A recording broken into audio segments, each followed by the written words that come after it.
In this presentation, we will be modeling and relating the dynamic between buyers and sellers based on user volume. This is exhibited on various internet platforms, and we use differential equations to model the interactions of Bitcoin in the electronic marketplace. So what is an internet platform? Internet platforms are used as search engines to provide the user with an abundance of information. These platforms can range from online shopping, such as Amazon, to internet dating sites like Christian Mingle. Along with these engines, there are many other investment sites such as Bitcoin, Dogecoin, and Ethereum. Online trading has been on an extreme incline since the invention of the internet in the 1960s. These search engines basically give us any information that we need at our fingertips, and they're extremely reliable and quick, and they make an easy way to research any sort of topic.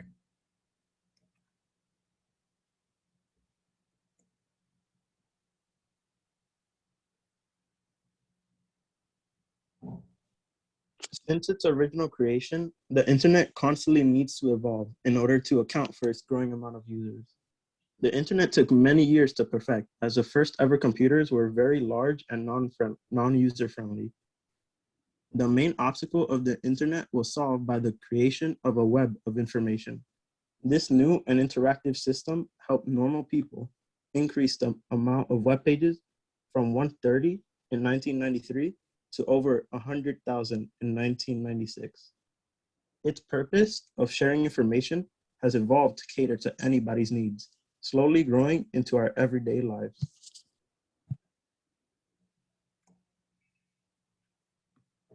So this is the history of Bitcoin. In August of 2008, the domain name bitcoin.org was registered, and in January of 2009, the Bitcoin network came into existence. Bitcoin is a cryptocurrency, which means it is a medium of exchange to digitize your money. This means that instead of carrying around cash or your credit card, you can invest your money into cryptocurrency and use it wherever any stores accept that. So instead of having cash or a credit card, you invest, and you could even profit off of this sort of cryptocurrency. Bitcoin was created by Satoshi Nakamoto as a second bailout for banks. So Satoshi Nakamoto is actually a pseudonym because no single person or any organization has taken credit or taken responsibility for Bitcoin. The value of the first Bitcoin transactions were negotiated by individuals on the Bitcoin forum, with one notable transaction of 10,000 Bitcoins used to indirectly purchase 2 pizzas delivered by Papa John's. And on the left, you can see the graphic. So all the way on the left is when the 10,000 Bitcoins were used to purchase 2 pizzas. And now Bitcoin is over $50,000 per Bitcoin. And as you can see, gold has been depreciating in value as Bitcoin has been appreciating. So this is the change of how cryptocurrency and real world things like gold are actually in value in today's society.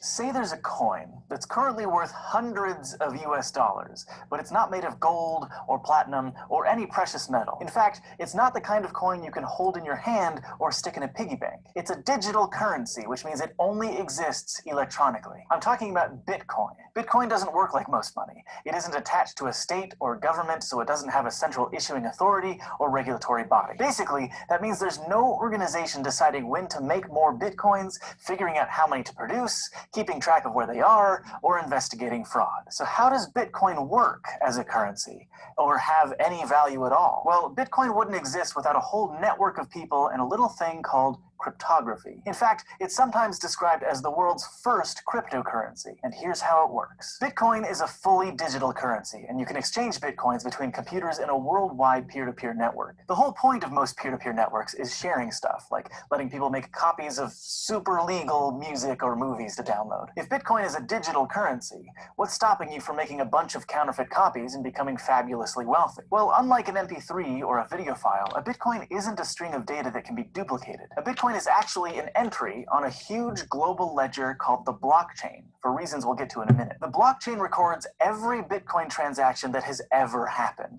And as of late 2016, the complete ledger is about 107 gigabytes of data. So when you send someone Bitcoins, it's not like you're sending them a bunch of files. Instead, you're basically writing the exchange down on that big ledger, something like Michael sends Hank 5 Bitcoins. Now, maybe you're thinking, but wait, you said that Bitcoin doesn't have a central authority to keep track of everything. Even though the blockchain is a central record, there's no official group of people who update the ledger and keep track of everybody's money like a bank does. It's decentralized. In fact, anybody can volunteer to keep the blockchain up to date with all the new transactions, and a ton of people do. It all works because there are lots of people keeping track of the same thing to make sure all transactions are accurate. Like, imagine you're playing a game of poker with some pals, but none of you have poker chips and you left your cash at home. There's no money on the table, so a few of you get out some notebooks and start writing down who bets how much, who wins, and who loses. You don't completely trust anyone else, so everyone keeps their ledgers separately. At the end of every hand, you all compare what you've written down. That way, if someone makes a mistake or tries to cheat and snag some extra money for themselves, that discrepancy is caught. After a couple of hands, you might fill up a page of your notebook with notes about the money movement. You can think of each page as a block of transactions. Eventually, your notebook will have pages and pages of information, a chain of those blocks, hence blockchain. Now, So this is how Bitcoin basically works. So instead of using a middleman, buyers and sellers work directly with each other. So the ledger is basically when a buyer wants, let's say 5 Bitcoins, they wait for a seller to sell 5 or more Bitcoins, and that'll go directly to the buyer, and the ledger will just keep track of this. So instead of a central agency taking a portion of the money or even keeping track of everything, it's just a big ledger or a notebook that keeps track of all the transactions that go directly from the buyers and the sellers.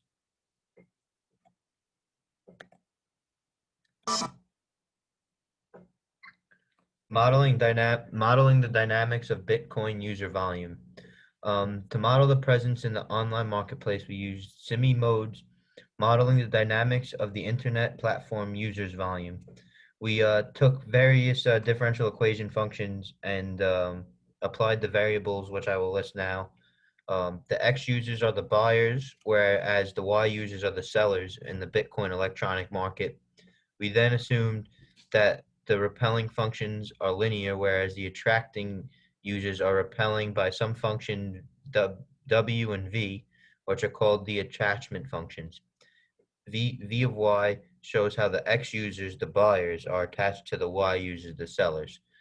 W sub X shows how the Y users, the sellers, are attached to the X users, the buyers. X and Y are fractions of X and Y, so that X and Y lay in between 0 and 1. And the reason we chose 0 and 1 was because that represents between 0 and 100% of the volume of users in the Bitcoin marketplace between buyers and sellers. We used the variables above and varying formulas to study how the function of users will interact over time online when it comes to Bitcoin in the online marketplace. The attachment function is linear.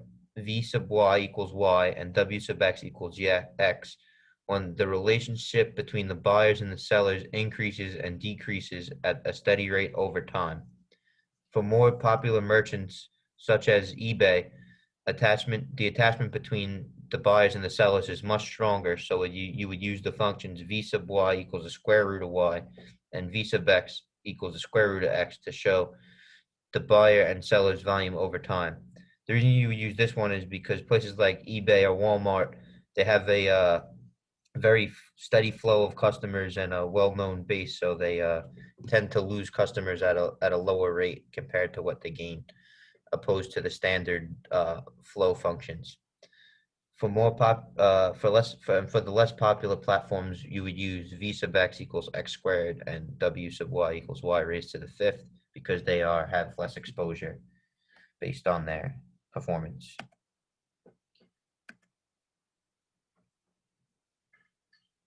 This model is representative of the rate of change of the volume of internet users over time. And to acquire this model, we had to use dx dt equals vy minus x and dy dt equals wx minus y. We had to restrict V and W to positive numbers because X and Y are representative of people. By doing this, we ensured that the graph would be concise and conservative. The conservative vector field makes sense for this function because all of our values are converging to one point.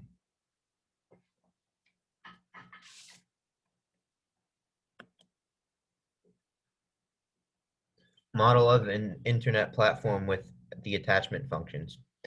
The flow of the vector field produced on the right will show all the results on a fixed line. This means that the buyer's Y and the seller's X will have to be directly proportional so that the sellers will sell their product to a buyer instead of selling it to a domain which will eventually sell it. The limit points of the flow are between 0 and 1 for V sub Y and W of X. This relation in the market is between the buyers and sellers, which cannot be between 0 and 100%, which is illustrated on figure 2. The fixed points of the flow are along function x equals y because the eigenvector arrows point where the flow should be converging on the fixed point based on the time t. We can see that there are no cycles in the flow because the fixed points are a real number.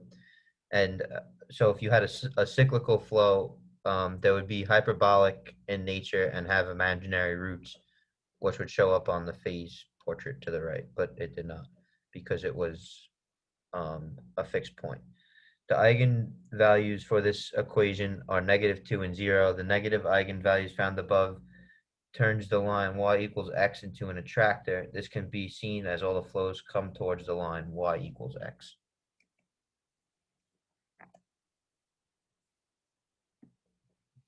To determine the eigenvalues, we had to use a characteristic equation. Lambda squared minus trace of A times lambda plus the determinant of A equals 0. The trace of A is the value of A and D, and the determinant of A is A times D minus CB.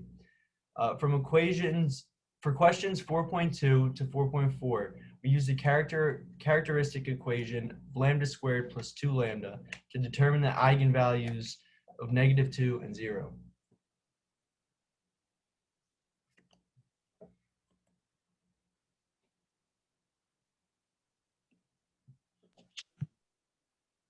In the vector field shown on the right, we can see an unusual case where the fixed points have become spirals. In this example, our V of y is sine 2 pi y plus y, and our W of x is x. When finding the eigenvalues of the Jacobian matrix, we come out with imaginary eigenvalues, -1 plus or minus I times the square root of 1 minus 2 pi. These eigenvalues create spiraling fixed point attractors, which still follows the linear incline. By using this system, we found a flow that represents a network where the buyers and sellers cross across the inclining slope. This information can potentially explore an outcome where the buyers and sellers are attracted to this fixed point, but they must also cross into the other zone, contributing to the site's growth in multiple ways.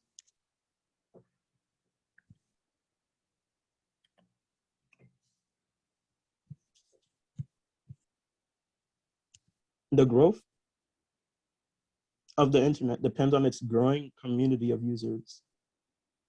The complexity of the internet is always changing, and these techniques may not always be the best method. As the future of the internet progresses, we have to ask whether these methods will still be valid.